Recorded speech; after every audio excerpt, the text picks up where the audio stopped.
Good morning সকলে, কেমন আছো? আশা করি খুব ভালো আছো। আমিও ভালো আছি। এআর সিম্পল লাইফস্টাইলে তোমাদের অনেক অনেক স্বাগত। আর কালকে ভীষণ বৃষ্টি হয়েছিল, যার জন্য জামা কাপড়গুলো কিচ্ছু শুকায়নি। তো এখন চলে যাব ছাদে, একটু রোদ উঠেছে, সোজা ছাদে চলে যাব, কারণ এখনই যদি রোদে না দিই আর কিচ্ছু শুকাবে না। আর এদিকে সানডের দিন আজকে, বাবা তো সময় পায় না তার ছেলের সাথে খেলতে।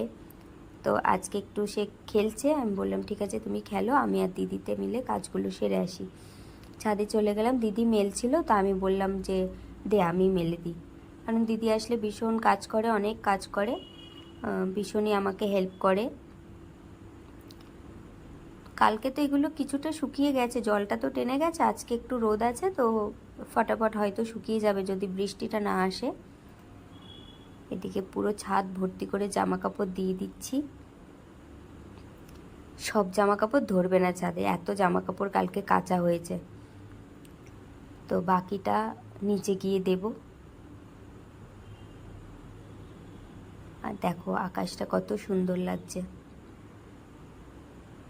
আর এই যে টিং টিঙে হয়ে গেছে নারকোল গাছটা, দেখেছো? 4 তলার ওপরে উঠে গেছে। ওই যে পাশের বিল্ডিংটা দেখলে, সেই বিল্ডিংটা 4 তলার বিল্ডিং, তার থেকেও কতটা ওপরে সে নারকোল গাছ, একদম টিং টিঙে হয়ে গেছে।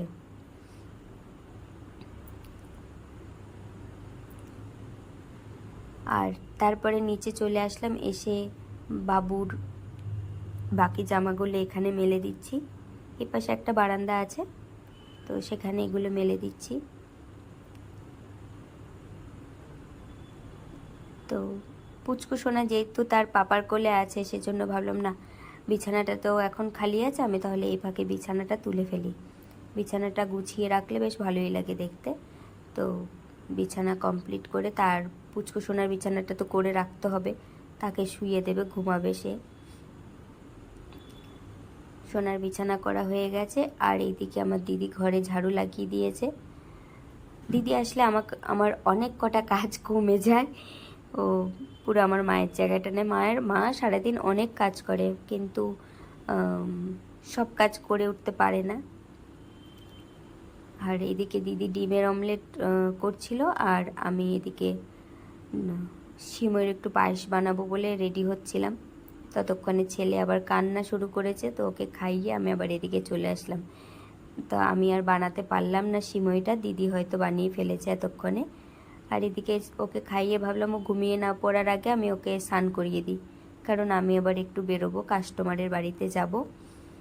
তো পুচকুকে স্নান করাই, কারণ ওকে না এখন আমরা বসিয়ে স্নান করাচ্ছি না বা দাঁড়িয়ে স্নান করাচ্ছি না। ওর পায়ে একটা অপারেশন হয়েছে, তো ডাক্তার বলেছে পায়ের ওপর ভরটা যাতে না দেয়, তো সেজন্য ওকে একটু ঝুলিয়ে ধরে রাখতে হয়, সেজন্য দুজন লাগে স্নান করাতে। আর এদিকে ঘুম পেয়েছে বলে কান্নাকাটি করছে,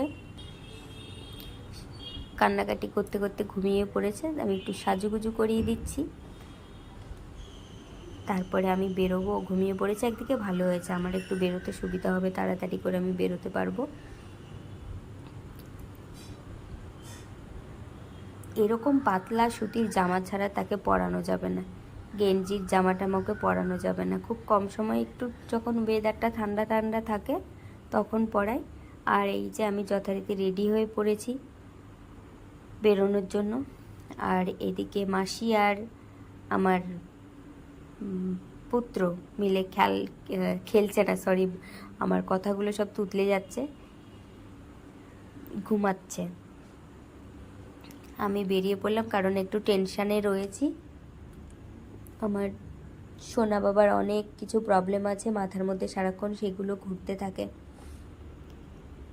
তো আমি চেষ্টা করছি তোমাদেরকে একটু ভালো ভিডিও দেওয়ার।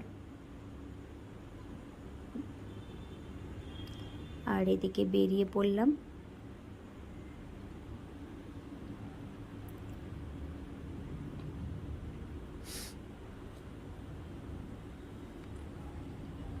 এবার অটোতে উঠবো, যদি অটো এবার ছাড়তে কতক্ষণ টাইম নেবে জানি না।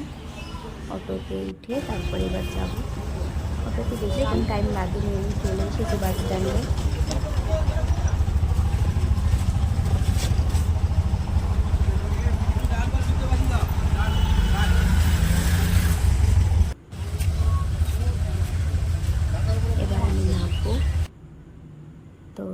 চলে আসলাম কাস্টমারের বাড়িতে, ক্লায়েন্টের বাড়িতে চলে এসেছি।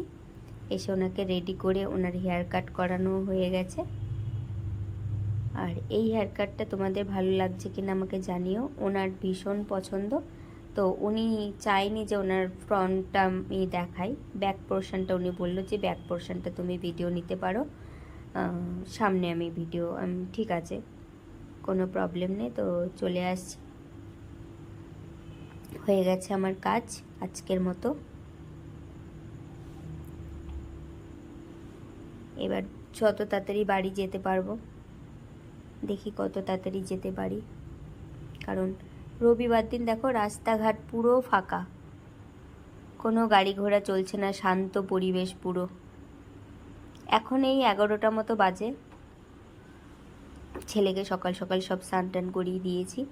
আর এইদিকে কালকে বাটা মাছ যে মা কেটেছিল, সেই বাটা মাছ দিয়ে ঝিঙে দিয়ে আলু দিয়ে ঝোল করা হয়েছে। ঝোল মানে মাখো মাখো ঝোল। আর দিদি চিংড়ি মাছ নিয়ে এসেছিলো, সেই চিংড়ি মাছ দিয়ে এঁচোড় দিয়ে, দিদি এঁচোড়ও নিয়ে এসেছিলো, সেটা দিয়ে রান্না করা হলো। আর আগের দিনে চাটনি ছিল। আর এদিকে দিদি খেতে বসে পড়েছে, আমার ভাতটা বেড়ে আমার খাওয়া কমপ্লিট। আর এদিকে দিদিও চলে গেছে, ছাদ থেকে জিনিসপত্র নিয়ে এসেছে, সব জামা কাপড়।